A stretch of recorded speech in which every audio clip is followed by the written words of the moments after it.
जब साईं बाबा को अपने एक भक्त के लिए आना पड़ा, जब बोल पड़ी साईं बाबा की बेजान मूर्ति।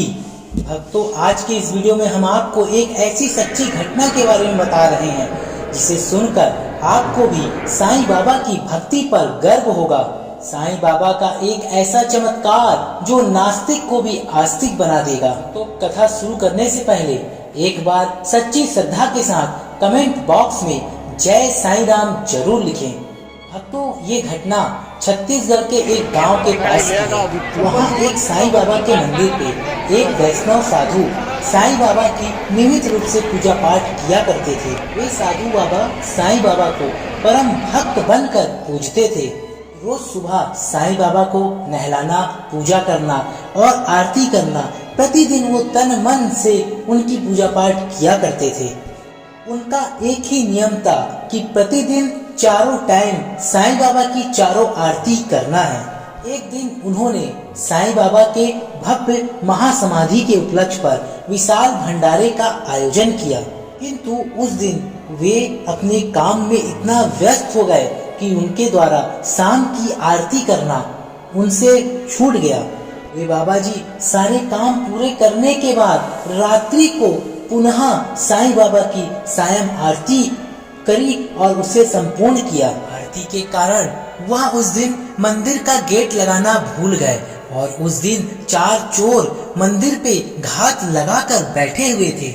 उन्हें पता था कि साईं बाबा के महासमाधि के पर्व के उपलक्ष्य पर इस मंदिर पे बहुत ही ज्यादा चढ़ावा चढ़ाया जाता है, बहुत सारा धन मिलेगा और सोना भी हो सकता है। उन्होंने सोचा कि मंदिर में आज भंडारा है तो चढ़ावा भी अधिक है, और तो और मंदिर का गेट उन्हें रात को खुला हुआ मिल रहा था। इससे बढ़िया मौका उन्हें दोबारा कभी नहीं मिलेगा। पंडित जी भी बहुत थके हुए थे और वह भी अब अपने कमरे में जा चुके थे। उन्होंने एक गलती कर दी, उन्होंने मंदिर का गेट खुला हुआ छोड़ दिया। मंदिर का गेट खुला हुआ देखकर चोरों को लूटपाट करने में कोई दिक्कत ही नहीं थी, क्योंकि मंदिर का गेट तो खुला हुआ था। वो एक सही समय मिल चुका था। मंदिर के अंदर घुसते ही उन्हें एक दान पेटी नजर आ गई। उन्होंने उसे तुरंत ही तोड़ा और उसके अंदर से 20 से 30 रुपए निकल कर आए जो भंडारे के लोगों ने चढ़ाए थे। अब उनकी नजर साईं बाबा की मूर्ति पर पड़ी।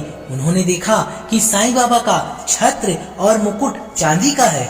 उन्होंने अपना पूरा जोर लगाया और साईं बाबा की मूर्ति से उस चांदी की छत्र और मूर्ति से मुकुट को उतारने का, लेकिन वो ऐसा कर नहीं पाए। चोरों ने सोचा कि मंदिर में भंडारा तो बहुत हुआ है, लेकिन उन्हें माल उस हिसाब से क्यों नहीं मिल रहा है। उन लोगों ने सोचा हो ना हो उस साधु बाबा ने अपने पास ही सारे माल को छुपा कर रखा हो। वे लोग गुस्से में उस साधु बाबा के कुटिया के पास गए और उन्होंने अपने लात से उस दरवाजे को तोड़ दिया।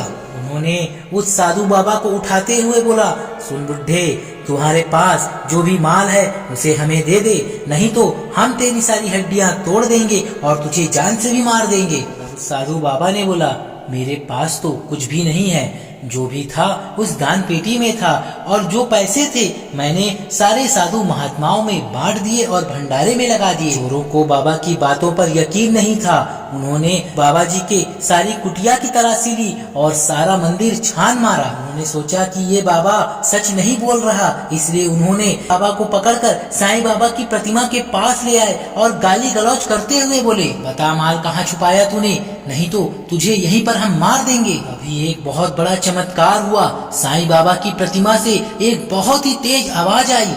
बाबा जी एकदम सत्य बोल रहे हैं। उस आवाज को सुनकर वे चारों चोर एकदम से घबरा गए। आखिर ये आवाज कहाँ से आई?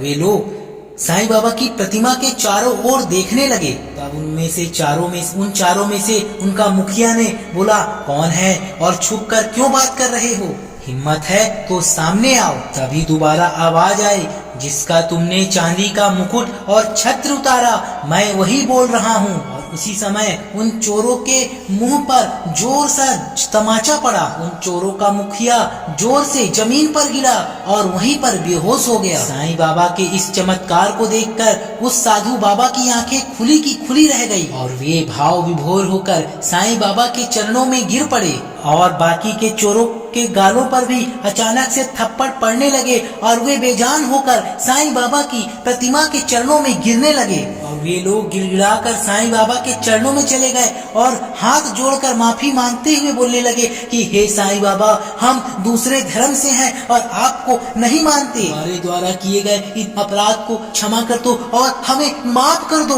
और आज से हम ये काम हमेशा के लिए छोड़ देंगे। फिर उन्होंने साईं बाबा के छत्र और मुकुट को वापस वैसे ही पहना दिया। छत्र और मुकुट को साईं बाबा को पहनाने के बाद साधु बाबा और साईं बाबा को प्रणाम करने के बाद वे बिना कुछ कहे वहाँ से वापस लौट गए और फिर अपने बेहोश साथी को लेकर वे वहाँ से चले गए। इधर साधु बाबा अपने भक्ति के शक्ति से खुश होकर बहुत ही ज्यादा खुश हो गए। ये सच्ची घटना हमें बताती है कि भगवान के भक्ति का असर भले ही हमें उस समय ना दिखे, पर जब भी हम संकट में होते हैं तो किसी न किसी रूप में भगवान की कृपा हम पर अवश्य बरसती है। तो भक्तों, अगर आपको ये वीडियो अच्छी लगी तो आप इसे लाइक करें, दोस्तों में शेयर करें। चैनल पे नए हैं तो चैनल को सब्सक्राइब करके नोटिफिकेशन बेल को ऑन जरूर करें। हम मिलेंगे अगली बार एक नई खास वीडियो के साथ। तब तक के लिए बहुत बहुत धन्यवाद। जय जय साईं राम।